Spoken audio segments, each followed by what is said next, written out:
Shalom groete op hierdie pragtige dag, 16 Desember 2025. Geloftedag. Ek staan op die berg van Yahweh die Almagtige, op die plaas De Kuilen in die hart van Namakoland, om hierdie besondere dag te herdenk tot eer van Skepper God, die Heilige van Israel.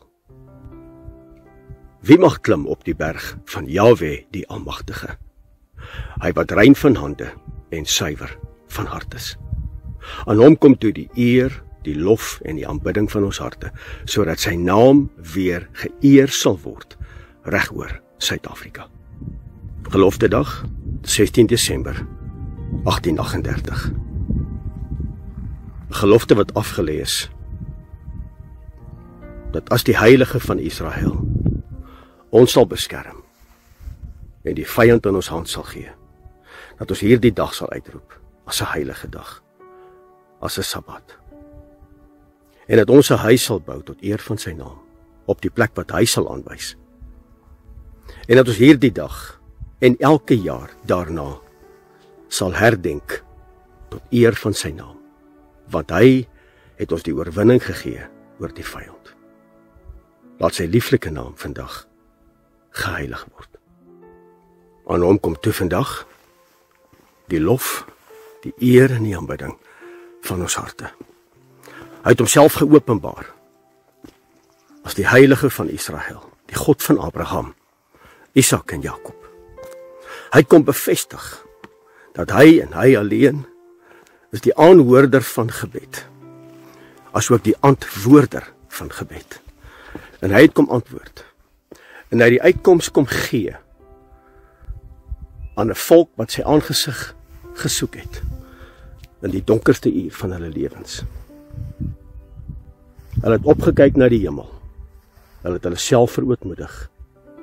Hulle het uitgeroep na sy heilige naam en hy het geantwoord en hy het die vyand in hulle hand gegee.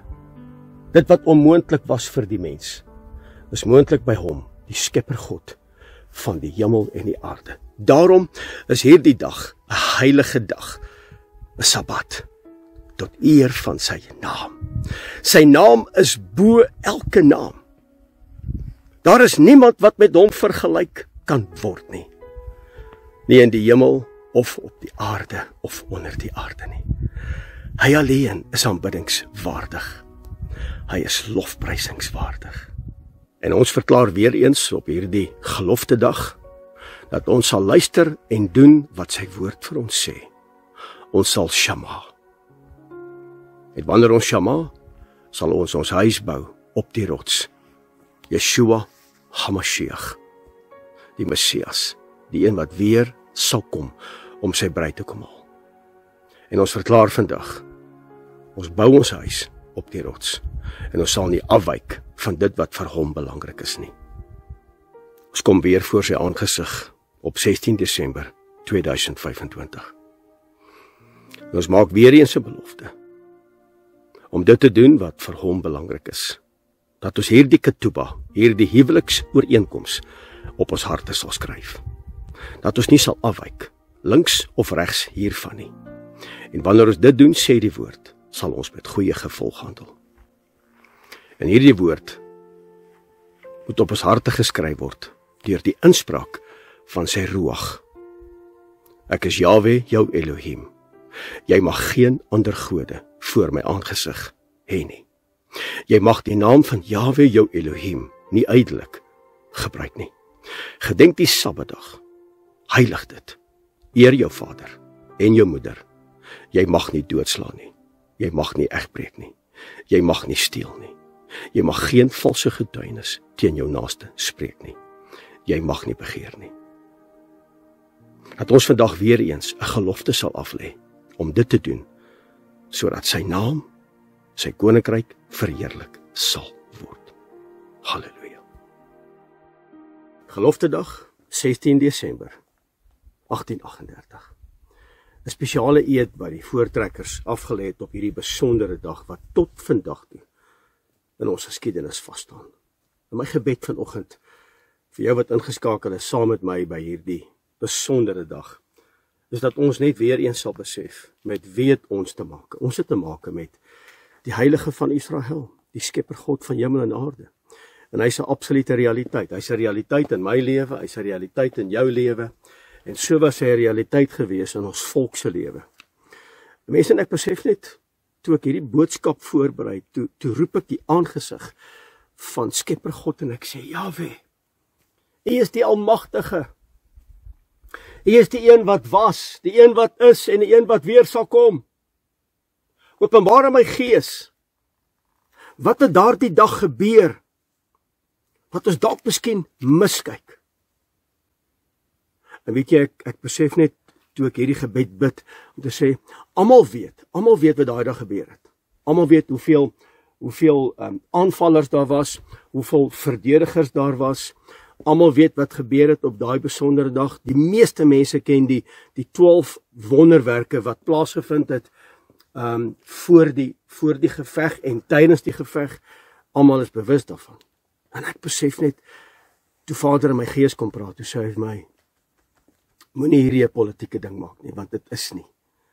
Hierdie gaan oor 'n oorlog, 'n geveg tussen duisternis en lig. Dit gaan oor my koninkryk, en dit gaan oor die wêreld.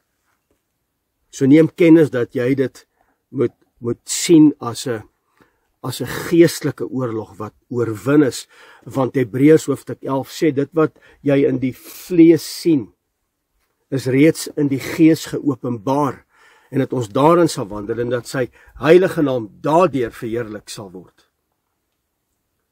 Nou mense, vir 7 dae, het ons voorvaders, die boervolk, het hulle hierdie gelofte afgelê. Vir 7 dae, 7 beteken volmaak.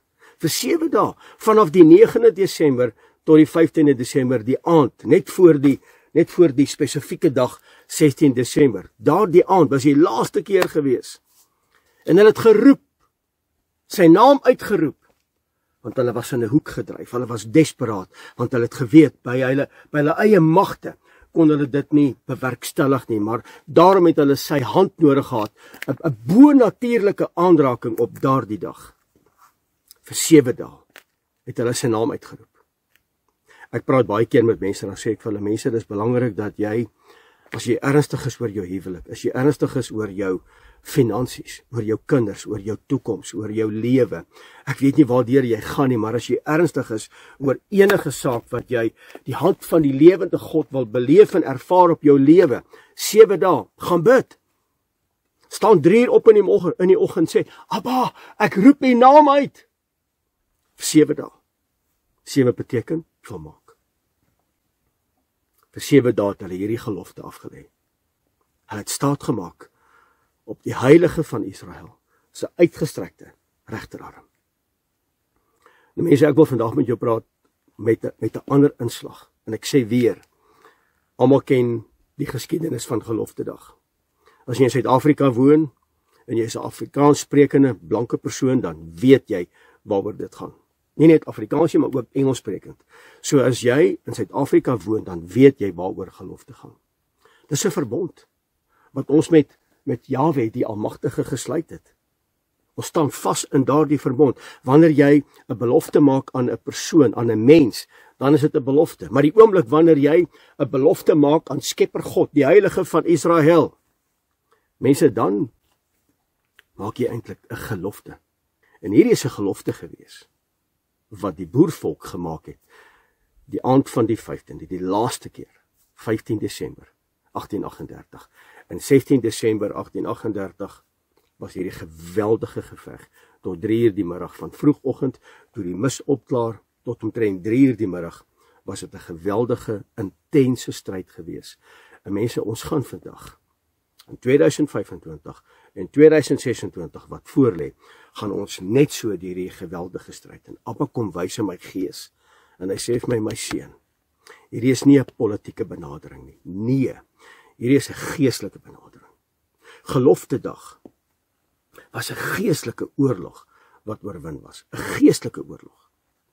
Ons het gepraat oor die wonderwerke, ons het gepraat oor wat gebeur het, en hoe dit opgebou na hierdie absolute klimaks en vooraf gebeurtenisse waar mense brutaal uitgemoor was.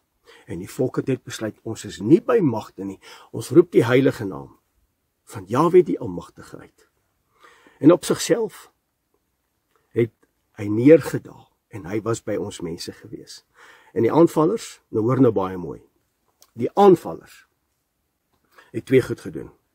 Hulle sangomas gaan raadpleeg, wat toordoktery is, en hartseer vandag, dat in ons staatsskole, is sangomas en die gebruike en die modus operandi van sangomas, word afgedwing op ons mense, by wyse van staatskole se kurrikulum.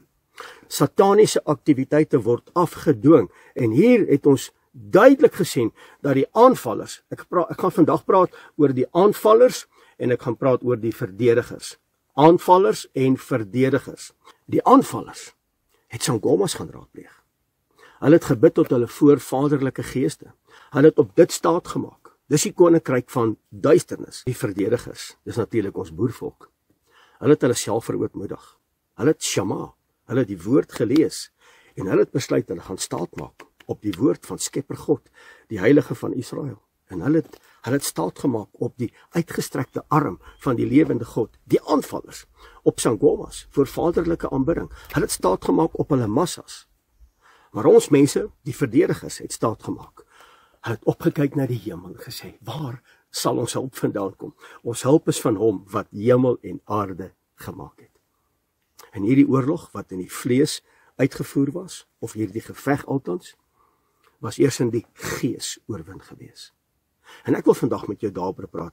En mense, hierdie is 'n geveg gewees tussen die koninkryk van lig en die koninkryk van duisternis. Dit was 'n geveg tussen lig en donker. Dit was 'n geveg gewees tussen vlees en gees. 'n Oorlog waar die aanvallers staat gemaak het op hulle massas, op die vleesarm van 'n mens. En die woord is baie duidelik. As ons staat maak op die vleesarm van 'n mens, vervloek is daardie man, vervloek is daardie vrou. So die aanvallers het staat gemaak op die vleesarm, ek sê weer, op hulle massas.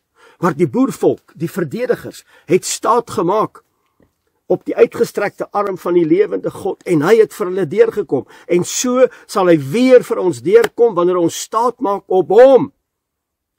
Die verdedigers het staat gemaak op die woord. Die aand van die 15de Desember het hulle gesing tot eer van sy heilige naam. Ek gaan dit in Engels sê. Don't let the devil steal your joy. Maintain your song and keep your joy fresh before the face of Jah. Laat sy naam vereerlik word. Die verdedigers het die woord gehad. Hulle het daaruit gelees, hulle het gebid, hulle het opgetree in wysheid, want hulle het gesê, al wat ons het is sy naam, want ons is in 'n hoek gedryf, ons is desperaat. En wanneer jy desperaat is, dan verootmoedig jy jouself. Wat het hulle gedoen? Vir 7 dae het hulle hierdie gelofte afgelê. Vandag 2025, hoe lyk Suid-Afrika vir jou? Ek praat spesifiek oor Suid-Afrika, want Suid-Afrika het 'n gelofte afgelê teenoor Jahwe die Almagtige, die heilige van Israel. Net so Israel ook, oor die tydperk van Chanukka, het Israel, die Judeërs of die Hebreërs, het 'n gelofte afgelê in terme van Chanukka. So met ons, en ook so met Israel. Neem kennis daarvan. So mense, nou vra ek vandag, hoe lyk Suid-Afrika vandag vir jou? Hoe lyk die dorp waar jy woon? Hoe lyk die plaaslike regering, wat veronderstel is om in beheer te wees? Hoe lyk die hoofregering in Suid-Afrika vir jou? Hoe lyk die oppositiepartye? Hoe lyk ons strate? Hoe lyk ons dorpe? Hoe lyk ons stede vandag? Hoe lyk ons mense? Hoe lyk die morele verval? Hoe lyk ons huwelike vandag? Is daar rigting of is daar chaos? Het ons vergeet van hierdie gelofte? Het ons vergeet van sy gebooie, sy instruksies en sy verordeninge? Ek wil vandag 'n beroep doen op Suid-Afrika, dat ons weer sal terugkeer na hom, na Skepper God van hemel en aarde, en wanneer ons verootmoedig, en ons bid tot eer van sy naam, en ons keer terug van ons verkeerde weë, met hierdie drekgode en afgodery, en ons gaan hoer met afgode, as ons weer kan terugkeer na hom, en ons roep sy naam uit, sal daar weer rigting wees in hierdie land. Sal daar weer orde kom in hierdie land, want hy is 'n God van orde. Dan sal ons dit weer ervaar. En dan kan ons weer staat maak op die lewende God en nie op onsself nie. Neem kennis daarvan. En ek wil vandag vir jou vra, by hierdie uitsending, by hierdie gelofte dag uitsending, wil ek vir jou vra, op wie maak jy staat? Maak jy staat op jou talente?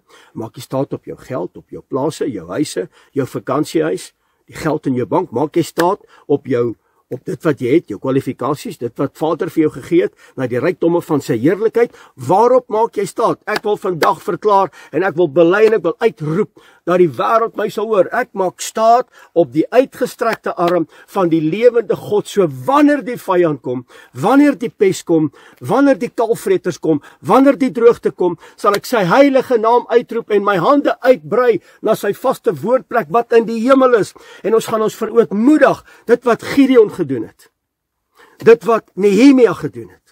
Ons gaan ons verootmoedig, dit wat Dawid gedoen het, toe hy die skouerkleed aantrek om te sê, Vader, moet ek agtervolg of moet ek bly? En hy sê, my seun, agtervolg en jy sal geluk, want jy het jou verootmoedig voor my aangesig. Suid-Afrika, dit het tyd geword, dat ons weer onsself sal verootmoedig, dat ons sal terugkeer na dit wat vir hom belangrik is. Ons het 'n gelofte afgelê, en ons weet nie eens wat is hierdie gelofte, en wat dit behels nie. 'n gelofte is 'n belofte wat ons gemaak het. En wanneer jy 'n belofte gemaak het, is dit net so sterk en net so kragtig soos wat 'n belofte is. Ek maak 'n belofte aan my vrou om by haar te staan en sy by my te staan vir die res van ons lewe, until death do us apart. Want die huwelik is die beeld van Elohim. Dit simboliseer sy beeld, sy krag, sy grootheid, sy almag. Ons is sy kroonskepping, en wanneer ons by mekaar kom as man en vrou, maak ons 'n belofte voor sy aangesig teenoor mekaar. Dit beteken 'n gelofte en 'n belofte. 'n Gelofte aan hom, dat ons by mekaar sal bly, want hy het ons saamgevoeg, en dan 'n belofte aan mekaar. So die belofte en die gelofte loop hand aan hand. Wie wat is my hartseer? En ek kry die boodskappe, en ek kry die oproepe, van soveel mense wat hierdie gelofte of hierdie belofte minag. Net soos wat 16 Desember 1838 geminag word. Dis vandag, dis hoekom ons land so lyk, dis hoekom ons lewens so lyk, dis hoekom ons kinders so lyk. Want ons het laat vaar, ons het 'n traag, mynieagtige gesindheid teenoor die woord en teenoor die geloftes wat ons gemaak het, beginnende 1838. Ons huwelike.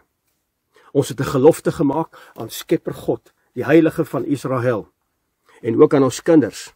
En ons het dit gedoen in die publiek voor 'n gemeente waar ons gesê het, ons sal ons kinders opvoed in die vrese van Elohim. Ons sal ons kinders inskerp, of ons by die huis is, of ons ry, of ons sit, of op die bed lê, ons sal ons kinders inskerp met die woord. Dit was 'n gelofte. Hoe lyk daai gelofte vandag in jou huis? Doen jy dit? Doen jy dit? Kan ek vandag vir jou sê, my hart is seer, want ek sien dat ouers doen dit nie. Ouers is nie in hulle posisies nie, in terme van die woord om dit in te skerp in hulle kinders nie. Om jou kind groot te maak in die vrese van Elohim. Om jou kind wysheidseienskappe te leer in terme van sy woord. Ons het 'n gelofte afgelê om heilig te lewe voor sy aangesig, om hom te eer en te respekteer, want hy het ons geskep, hy het ons gemaak na sy beeld. Hy het verder gegaan.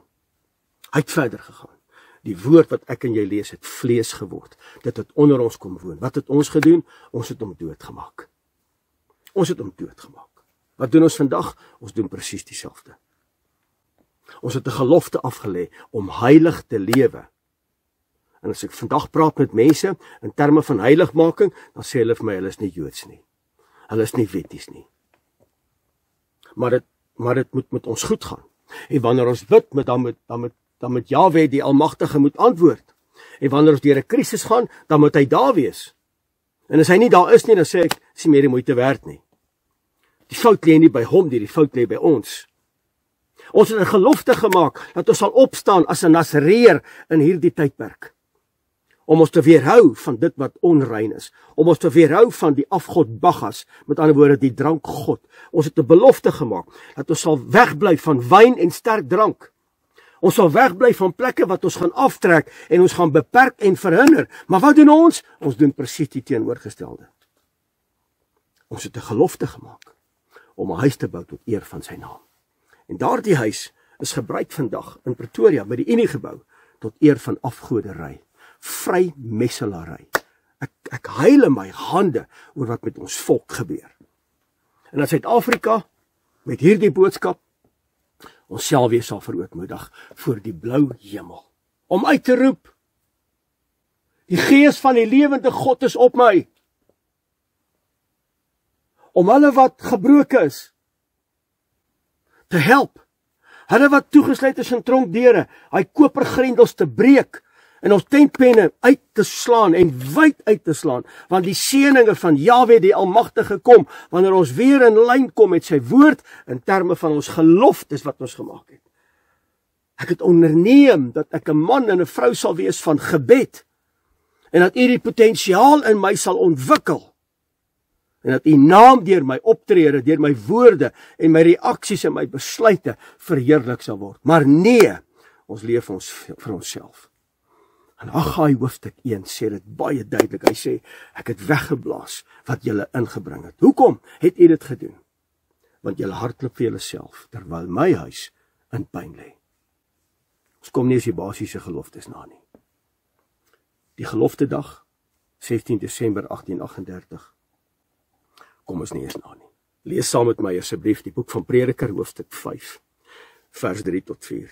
Hoor vandag die woord van Skepper God en doen dit wat die woord vandag vir my en vir jou kom sê. As jy 'n gelofte aan Jahwe die Almagtige gedoen het, stel nie uit om daardie gelofte te betaal nie. Daar is geen welgevalle in 'n dwaase nie. So wat die woord by implikasie sê, is dat wanneer ons 'n gelofte gemaak het aan hom, aan Jahwe die Almagtige, en ons kom dit nie na nie, is ons eintlik dwaas. Betaal wat jy beloof het. Dit is beter dat jy nie 'n belofte gemaak het nie, as wat jy een maak en dit nie nakom nie. Moenie iets sê wat jy gaan doen en jy doen dit nie. Laat jou woord, laat jou ja wees en laat jou nee wees. So mense wat vir my uitgestaan het op die aand van die 15de Desember is die volgende. Mense daardie aand 'n baie swaar digte mis neergedaal op die laar van die verdedigers. In so 'n mate dat die aanvallers, toe hulle die aand 'n nagaanval wou geloods het, toe kon hulle nie, want die mis was net eenvoudig te dik gewees. En wat die verdedigers toe gedoen het, met ander woorde die boervolk, in die laar wat hulle opgestel het, het hulle toe lanterns gehang op hulle sweepstokke. En daardie lanterns het in die mis, het hulle geskyn. En ek het gelees vanuit die perspektief van die aanvallers. Hulle het gedink, daar is 'n opperwese wat in die kamp ingekom het en wat hulle gaan beskerm. So hulle was absoluut bang gewees, hulle was verward en hulle was bang gewees en hulle het nie geweet waar is die spesifieke laar nie, want die mis was so dig gewees. Nou wat sê dit vir my? Wat sê dit vir my? En dit maak my opgewonde, en dit bring by my 'n nuwe dimensie oor wat hierdie dag gebeur het. Die miswolk, hoor my baie mooi, is na my mening die absolute teenwoordigheid van Jahwe die Almagtige, die Skepper God van hemel en aarde, dat hy in hulle midde was. En weet jy, waar kom ek daaraan? En toe met die bou van die tabernakel, toe hulle in die woestyn was, toe die volk uitgetrek het uit Egipte, en die volk kom en hulle bou die tabernakel, en toe hulle die tabernakel bou en hulle wy hom in, toe daal daar 'n wolk neer, as ook in die tempel, toe Salomo die tempel gebou het. En daai wolk was die simbool en die verteenwoordiging van die lewende God in so 'n mate dat die priesters nie kon diens doen nie. So wat my aanbetref, het daar 'n digte mis neergedaal, soortgelyk soos in die tabernakel en ook in die tempel, wat neergedaal het oor hierdie laar. En nou mense, dit het my opgewonde gemaak. So nou kan ek vir jou met sekerheid sê, dat hierdie was nie net 'n politieke geveg gewees nie. Hierdie was nie 'n geveg gewees tussen die Zulus en die boervolk nie. Hierdie was 'n koninkryksgeveg tussen lig en donker, tussen duisternis en lig, en dat ons geen gemeenskap kan hê met duisternis in ons lewens nie. In die tabernakel het sy teenwoordigheid neergedaal. By die laar het sy teenwoordigheid neergedaal. En hierdie verskynsel was op die perfekte tyd, want 4000 aanvallers het opgedag daardie aand om 'n nagaanval te beplan. Sou dit plaasgevind het? dan het ons nie 'n kans gestaan nie. Dit beteken dat Jahwe die Almagtige het opgetree in sy absolute perfekte wysheid, die perfekte tyd, en die teenwoordigheid neergedaal op die kamp. Mense hoor my, 650 osse. Dit beteken 10 osse per wa het nie 'n geluid gemaak nie. 750 perde het nie 'n geluid gemaak nie. Hulle posisie was nie weggegee nie. Presies dieselfde wat gebeur het toe Daniël in die tronk gegooi was tussen daai klomp leeu's. Hulle het nie 'n geluid gemaak nie. Hulle monde was toegemaak. Deur wie? Deur die engel van Jahwe, die Almagtige. Ek glo dit. Ek staan vas daarbey. En toe Abba my gees kom praat oor hierdie boodskap, geloftediens, en dat ons die geesaktiwiteit moet ervaar in hierdie gebeurtenis, want dis belangrik wat ek nou vandag vir jou deel. Dat ek sien dit nie as 'n politieke ding nie, ek sien dit as 'n geesaktiwiteit, want die woord leer my. Ons veg teen owerhede, magte en wêreldheersers en bose geeste van die lig. Nou wat vir my interessant was is die volgende, is dat hierdie volk, hierdie boervolk, die verdedigers, kom ons praat van die verdedigers, hulle het 64 waans gehad. 64 waans. Nou, as jy hom gaan opbreek in terme van die Hebreëse konteks, is 6 beteken die onperfekte mens. 4 beteken Yeshua, Messia, die gesalfde, die perfekte. Dit beteken dat die perfekte het neergedaal na die onperfekte en het hulle guns kom gee. Aan die woorde 664 waans.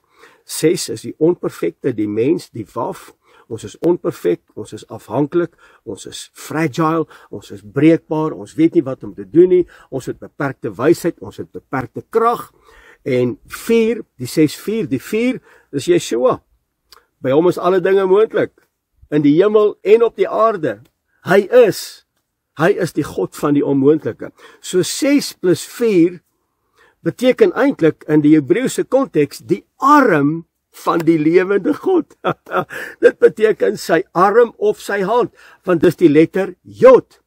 En dis die beginletter van Jod, hy, waf, hy, en dis die letter Jod. Dit beteken 10. 10 beteken completeness.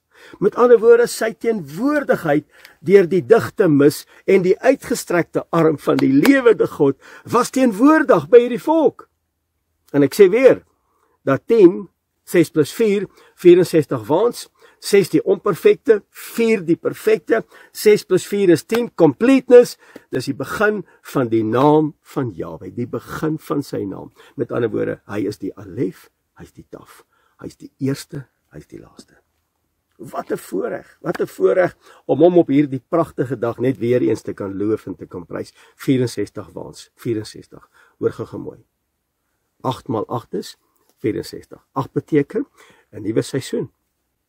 So wanneer ons verootmoedig, wanneer ons luister en doen, wanneer ons Shema, en wanneer ons hierdie besondere dag, 16 Desember 1838, weer eer tot sy naam, en dit 'n heilige dag uitroep, soos 'n Shabbat, dat ons 'n dubbele porsie sal geniet van sy liefde en van sy genade. So 8 maal 8, 'n dubbele porsie van 'n nuwe seisoen, 'n nuwe era wat aanbreek. Hoor mooi, 'n nuwe era wat aanbreek. Weet jy wat het gebeur? Nadat die aanvallers begin die onderspit delf het hulle begin retireer, hulle het begin weghardloop. En die oomblik toe die kanon afgevuur was, daai kanon het net een skoot gevuur, toe hy afgevuur was, hoor gou mooi, was die afstand wat daai kanon bereik het, bykans 2 kilometer. En daai kanonkoel het getref daar waar die leiers gesit het. En toe die leiers uitgehaal was, toe verval hierdie totale aanvallers in chaos. En hulle het geen rigting nie. In so 'n mate, later van tyd het die leier van die aanvallers, sy naam was Dingaan, hy het sy stad gaan afbrand. Dit beteken hy het absoluut oorgegee. So daar was absolute verwarring gewees in die kamp en 'n nuwe seisoen, 64, 8 maal 8, aan die woorde 'n dubbele porsie van 'n nuwe seisoen het aangebreek. Tweedens, wat vir my belangrik was en wat ek kon sien is dat hierdie kamp van 64 waans was in die vorm van 'n D. D wat beteken Dalet in die Hebreëse alfabet. Dis ook die 4de letter van die Hebreëse alfabet, Dalet.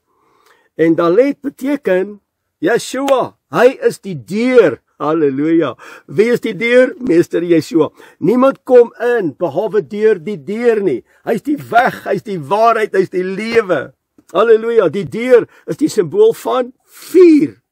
Is die 4de letter. Hoeveel waans was daar? 64. 6 die onperfekte, 4 die perfekte. Dalet, dit was in die vorm van 'n D. Is dit per toeval? Nee.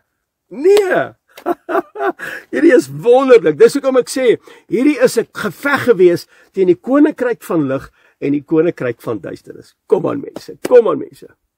En wat meer van toepassing was, en ek het regtig 'n studie gaan doen, dat hierdie 64 waans in die vorm van 'n D, elke waan was 2 meter uit mekaar uit gewees. 2 meter uit mekaar uit, en dan was daar gevegshekke gewees om hierdie waans te beskerm. So 2 meter uit mekaar uit. En in daai 2 meter was daar 8 manne gewees, 8 verdedigers gewees met hulle wapens.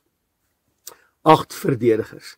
Elke verdediger het omtrent 3 wapens gehad. Met ander woorde, hy skiet, hy gee terug, hy vat 'n ander wapen en hy vat 'n ander wapen, so 3 wapens of 3 sannas per verdediger. 3 is die symboolwaarde van covenant. Met ander woorde verbond. En die feit dat hierdie waans 2 meter uit mekaar uit was, 2 is die symboolwaarde van verhouding. Wat het die volk gedoen? Op die aand van 15 Desember 1838, hulle het die woord gevat, hulle het hulle verhouding kom bevestig. I don't let the devil steal my joy. Hulle het gesing tot eer van sy heilige naam.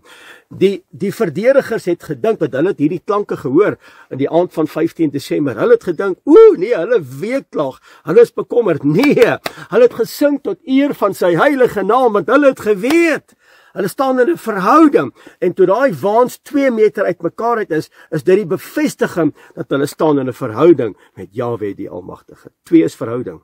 Hoeveel kanonne was daar gewees? Daar was 3.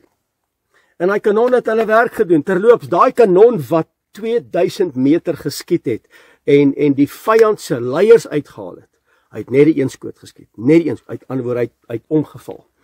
En daar was 3 kanonne gewees. 3 is die symboolwaarde van covenant, verbond. En toe hierdie volk hierdie gelofte afgelê het, toe sê Vader, ek het 'n verbond met julle. Ek het 'n covenant met julle. Just is amazing. Nou wil ek gou met jou praat oor die woordjie toeval of toevallig. Nee, toeval die lig, en almal ken daai gesegde. Toeval die lig. Kom ek deel gou met jou 'n paar goeters ten opsigte van toevalligheid. Dan besluit jy of dit per toeval is en of dit die uitgestrekte arm is van die lewende God. Dan besluit jy. Hoor gou hierson. Aan die suidekant van die laar, was daar 'n diep donga of 'n diep sloot met die walle van ongeveer 4 meter, wat dit moeilik gemaak het vir die aanvallers om aan te val en om in eenheid te staan. So hierdie 4 meter walle het dit vir hulle baie moeilik gemaak. Dit was aan die suidekant. Aan die ooste kant van hierdie laar, onthou hierdie laar is in 'n D-formasie. Aan die ooste kant van hierdie laar was daar 'n rivier. En dit was 'n redelike breë rivier gewees en hy het vol gevloei. Want dit het gereën die vorige tye. Hy het vol gevloei tot by die Sekoe-gat. Nou die Sekoe-gat was die diepte gewees van 'n sweepstok. Ek neem aan die sweepstok is seker in die orde van 2 meter, 2,5 meter. Dis hoe diep die Sekoe-gat was. En dit het dit moeilik gemaak vir die aanvallers om by die verdedigers uit te kom. Is dit toevallig? Of is dit deur die hand, deur 'n hoër hand bestuur op daardie spesifieke dag? Hoor verder. Hierdie was natuurlike verskansings gewees, verskansings. En ek verstaan van navorsing, daar was ook baie riete gewees, wat het moeilik gemaak het vir die aanvallers om by die verdedigers uit te kom. Was hierdie natuurlike verskansings, was dit net per toeval daar? Was hierdie perfekte plek waar die laar hulle opgerig het, met die 64 waans, was dit op die perfekte plek gewees? Absoluut. Met ander woorde, toe hulle geroep het, onthou vir 7 dae het hulle hierdie gelofte afgelê. En ek is van mening dat Vader het hulle kom wys met sy bonatuurlike wysheid, sit die laar daar. Want as jy die laar daar sit, dan is jy beskerm met 'n 4 meter wal van die sloot of die donga, en dan die rivier is ook daar om julle te beskerm. Meer nog, hoor wat sê Sarel se Heer, die lewende God in sy voorsienigheid, wat werksaam was om ons te beskerm. Is al hierdie goed per toeval? Nee, kan jy sien, dis die koninkryk van lig. Hoor verder. Die laar was 'n redelike end gewees van die rivier, as gevolg van die feit, as hulle nader se kom, was dit moerasagtig gewees. So die moerasagtigheid van die rivier se kant tot by die laar, was dit moeilik gewees vir die aanvallers om hulle momentum te behou as gevolg van die modder. Hier's nog 'n toeval, of besluit jy of dit 'n toeval is en of dit die hand van die lewende God is.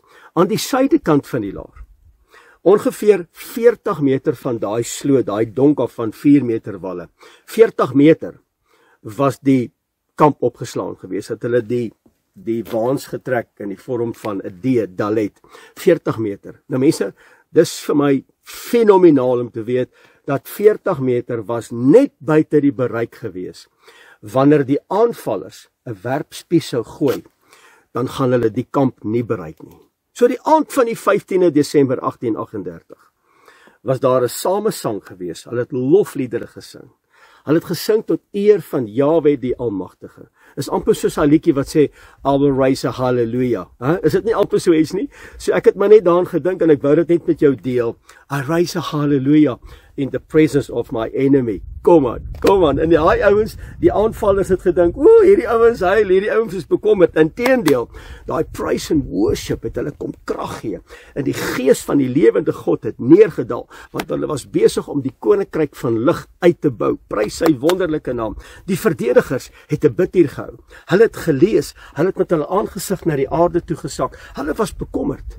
Dink julle daai mense het geslaap daardie aand? Nee. Want hulle het gehoor die skuifel van 4000 aanvallers in die aand. Dit was 'n digtemis gewees en hulle kon hoor. Hulle sê dit was so intens gewees dat die olie wat op die aanvallers se velle gesmeer was, het 'n reuk veroorsaak. Hulle het dit geruik tot in die laar. So mense, 16 Desember 1838, wat my aanbetref, was 'n absolute bonatuurlike ingryping. Vandat die verdedigers in beweeg het met hulle waans, die plek, die spesifieke plek, die gebeurtenisse, die mis, die 12 wonderwerke wat plaasgevind het, die diere wat nie 'n geluid gemaak het, die aanvallers wat na middernag ingekom het en hulle wou 'n nagaanval geloods het, hulle kon nie daarin slaag nie. Die mis was te dig gewees, hulle was in verwarring gewees, en die aanval was uitgestel, want hulle was verward. En dis wat die lewende God doen. Kan ek vandag vir jou sê, dit is wat die woord my leer. Elke keer wanneer die vyand, die volk van Jahwe die Almagtige aanval, en die volk verootmoedig hulle self, hulle buig hulle aangesig na die aarde toe, of na die oop blou hemel om te sê, waar sal my hulp vandaan kom? Dan kom hy vir hulle deur. En die verdedigers het oorwin, nie deur krag of deur geweld nie, glad nie. Hulle het oorwin deur die hand van die lewende God, deur sy ruach. Hulle staan vandag bekend as die wenkommando. Dit was 'n gelofte in aksie. Dit was 'n belofte gewees in aksie. En ek en jy moet vandag in 2025 presies dieselfde doen. Halleluja. Vandag 2025 kan ek en jy dit nie vergeet nie. Ons kan nie vergeet oor die gelofte wat afgelees nie. Verder meer, ek en jy kan nie vergeet van Shabbat, wat net so belangrik is nie. Die woord sê baie duidelik in Eksodus hoofstuk 20, hy sê, gedenk dit, gedenk my Shabbat, en heilig dit, moenie vergeet nie. As jy dit nakom, en jy eerbiedig dit, sal ek jou laat ry op die hoogtes van hierdie aarde. Want wanneer jy dit nie doen nie, gaan ek self nie eens die reën vir jou stuur nie. So mense, ek en jy moet vandag weet, dat ons is hier om sy naam te eer en te respekteer, en dit wat vir hom belangrik is, vir Jahwe die Almagtige. Pas op. Mense, pas op, hoor vandag die woord, en gaan toets vandag hierdie woord, aan die hand van hoe jou lewe lyk, hoe jou gesin lyk, hoe jou familie lyk, hoe jou huwelik lyk, waarmee jy besig is, gaan toets dit aan die hand van hoe Suid-Afrika lyk. En kom ons hoor wat sê hierdie woord. Deuteronomium 28 vers 20, dis die gedeelte na vers 15 wat sê dat wanneer julle ongehoorsaam is ten opsigte van my gebooie en my instruksies en my verordeninge, sal die volgende met jou gebeur. Deuteronomium 28 vers 1 en 2, hy sê wandel dan nougeset in my gebooie en dan volg daar 'n klomp seëninge op jou lewe, maar hier kom dit nou. En nou sê ek weer 'n keer, pas op, want ons het 'n gelofte afgelê. Hoor gou hierdie woord, vers 19, daar sal 'n vloek op jou rus, waar jy ook gaan. Ja, mense, ek wil dit in my lewe nooit beleef en ervaar nie. En jy ook nie, so daarom sê ek, pas op, hoor gou wat sê vers 20. Hy sê, en Jahwe die Almagtige, wie stuur 'n vloek? 'n Mens, 'n sangoma, 'n toordokter, of Jahwe die Almagtige? Vers 20, Jahwe die Almagtige sal die vloek oor jou stuur, verwarring en terugsla in alles wat jy aanpak, en alles wat jy doen, bring hy verwarring en terugsla, totdat hy jou uitgeroei het en jou skielike ondergang bewerkstellig het, oor al die verkeerde dinge wat jy gedoen het, deurdat jy hom verlaat het. Mense, ons moet pas op vir dit. Nou vra ek vir jou, hoe lyk ons lewens? Hoe lyk Suid-Afrika vir jou? Hoe lyk ons mense? As jy vergeet van 16 Desember 1838 en jy beskou hierdie dag as 'n normale braaidag en ek wil dit beklemtoon as 'n drankdag en jy herdenk dit nie tot eer van sy naam nie, moet ons nie vra nie. Inteendeel, dink ek nie, en ek is baie ernstig as ek hierdie uitspraak lewer, dink ek nie ons kan ooit weer staat maak op die uitgestrekte arm van die lewende God nie. Nou vra ek weer, hoe lyk ons vandag vir jou? Net so met Shabbat. Die woord is baie duidelik in Jesaja 58 vers 13 en 14. Hy sê, moenie my Shabbatte vergeet nie. Eksodus 20. Hy sê, moenie vergeet nie. En as jy dit 'n verlustiging noem, en jy hou jou voet nie terug van my Shabbatte nie, en jy noem dit tot eer van my naam, sal ek jou laat ry op die hoogtes van hierdie wêreld. En die mond van Jahwe, ons Elohim, het dit kom bevestig. Mense, ek en jy moet vandag 'n besluit neem, dat ons weer kan staatmaak op Jahwe die Almagtige se uitgestrekte arm. As ons dit vergeet, het ons moeilikheid. Ek wil die laaste skrifgedeelte met jou deel in die boek van Jeremia, hoofstuk 11, vers 9 tot en met 11. Jahwe die Almagtige het vir my gesê. Wat het hy gesê? Wat het hy gesê? Hoor wat sê hy? Hy sê, die mense van Juda en die inwoners van Jerusalem het teen my saamgesweer. Wat het hulle gedoen? Ons kyk wat hulle gedoen het. Hulle is weer terug by hulle eerste sondes van hulle voorvaders. Hulle weier om na my woorde te luister. Hulle loop agter ander gode aan en dien hulle. Stop gedaag. Presies wat die aanvallers gedoen het, en hulle het hierdie oorlog, of hulle het hierdie geveg verloor. Wat doen ons? Hulle loop agter ander gode aan, en hulle dien hulle. Israel en Juda het die verbond verbreek, wat ek met hulle voorvaders gesluit het. Breek ons die verbond, wat ons voorvaders plegtig beloof het, op 16 Desember 1838, vers 11.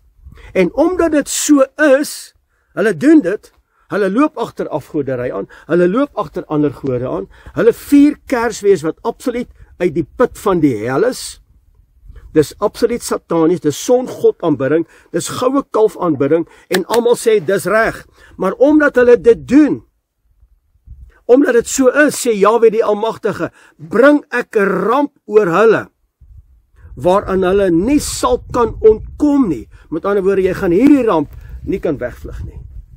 Hulle sal na my om hulp roep, maar ek sal nie na hulle luister nie. Ja, mense, mag dit nooit met ons gebeur nie. Nooit nie. En daarom pleit ek vandag by jou. Ek pleit by jou om terug te keer na Jahwe die Almagtige. Om sy woord weer op te neem en daaruit te lees en jou lewe te transformeer ooreenkomstig sy karakter, sy woord, sy gees, om gehoorsaam te wees aan sy gebooie en sy instruksies en die beloftes en die geloftes wat ons gemaak het, dat ons daarin sal wandel. As jy die wenkommando wil wees, doen dit. Die aanvallers het hulle sangomas en hulle afgode gaan raadpleeg. Hulle het staat gemaak op die mens se vleeslike arm, maar ons maak staat op die heilige van Israel. As jy wil deel wees van die wenkommando, dan doen jy dit wat ek vandag met jou deel. Anders, sê die woord, julle doen dit wat teen my woord is, en omdat julle dit doen, sal ek 'n ramp bring oor julle lewe, en julle gaan dit nie kan vryspring nie. En julle gaan om hulp roep, maar ek sal julle nie antwoord nie. Dis wat die woord sê. Dis wat die woord sê, en ek verklaar vandag oor jou lewe, op hierdie dag, 16 Desember 2025, dat ons van hier af vorentoe die wenkommando sal wees. Die koninkryk van lig sal promoveer. Halleluja. Dat ons sy naam sal uitroep. Dat ons sal staat maak op sy uitgestrekte arm, en nie die vleesarm van 'n mens nie. En hulle het hierdie lied gesing toe dit klaar is, en hiermee sluit ek af. Psalm 134. Kom loof Jahwe. Halleluja. Die Almagtige. O alle knegte van Jahwe, wat snags in die huis van Jahwe staan, hef op julle hande na die heiligdom, en loof Jahwe, halleluja. Wat 'n voorreg om sy heilige naam te kan aanroep. Hoekom? Want ons is die wenkommando, en hy kom seën ons met die uitgestrekte arm van die lewende God. Prys sy wonderlike naam. Kan ek saam met jou bid op hierdie pragtige dag, 16 Desember 2025, die herdenking van 16 Desember 1838. Wenkommando, wat ons staat maak, elke ding sal uitwerk. Gaan dit toevallig wees? Nee. Sal dit in lyn wees met Vader se wysheid en sy beraamde plan, die planne wat by die hemel uit neerkom? Absoluut. So ek loof en ek prys sy heilige naam. Kom ons bid saam. Hemelse Vader, Abba, Skepper God van die hemel en die aarde. Abba, dis 'n voorreg om op hierdie pragtige dag, hierdie heilige dag, hierdie Sabbat, 'n gelofte wat ons aan U gemaak het, 16 Desember 1838, om dit te volvoer en dit te doen, sodat dit vir U 'n welgevalle, heilige en 'n aanneemlike offer sal wees. Vader, dankie. Dankie dat ons hier kan wees vandag. Ons kon net sowel nie hier gewees het, as ons daardie geveg verloor het nie. Nou bid ons in die naam van Meester Yeshua, dat U ons sal oprig as soldate in U koninkryk, om deel te kan wees van die wenkommando, die koninkryk van lig, dat ons nie sal staat maak op die vleesarm van 'n mens nie, nee, maar dat ons sal staat maak op die heilige van Israel, die koning van alle konings, en mag sy naam vandag verheerlik word, deur ons, wat hierdie dag herdenk, soos 'n Shabbat. Vader, ek bid dat U elke man, vrou, seun en dogter sal seën, om hulle in te trek deur die kragwerking van U Ruach, U Heilige Gees, dat ons kan deel wees van die wenkommando, om U naam, U koninkryk uit te bou, en daardeur U naam te heilig, op hierdie besondere dag. Dis my gebed, Abba, en ek bid dit in die wonderbare naam van Meester Yeshua. En op hierdie pragtige dag wil ek jou seën. Ek wil jou seën dat die aangesig van Jahwe die Almagtige oor jou sal skyn, en aan jou die vrede sal gee, wat hierdie wêreld nie kan gee nie, wat net hy kan gee. Dat sy aangesig oor jou verhef sal word, en dat hy jou genadig sal wees, geduldig sal wees, in jou wandel met hom. En die woord leer my dat wanneer ons mekaar so seën, dat hy sal afstap van die hemel, halleluja, en by jou kom staan, en jou so sal seën. En ek verklaar dit in die wonderbare naam van Meester Yeshua. Halleluja. En nou, hiermee, die gelofte wat afgelê was. My broers en mede-landgenote. Hier staan ons nou vir 'n oomblik voor die heilige God van hemel en aarde, om 'n belofte aan hom te beloof, dat sou die heilige God aan ons die oorwinning gee, ons 'n huis tot nagedagtenis van sy groote naam sal stig, waar dit hom sal behaag, en smeek ons vir hulp en bystand van die heilige God, om hierdie gelofte verseker te kan volbring. En sal ons die dag van oorwinning in 'n boek aanteken, ten einde dit bekend te maak, selfs tot aan ons laaste nageslag, sodat die dag tot eer van die heilige God gevier mag word.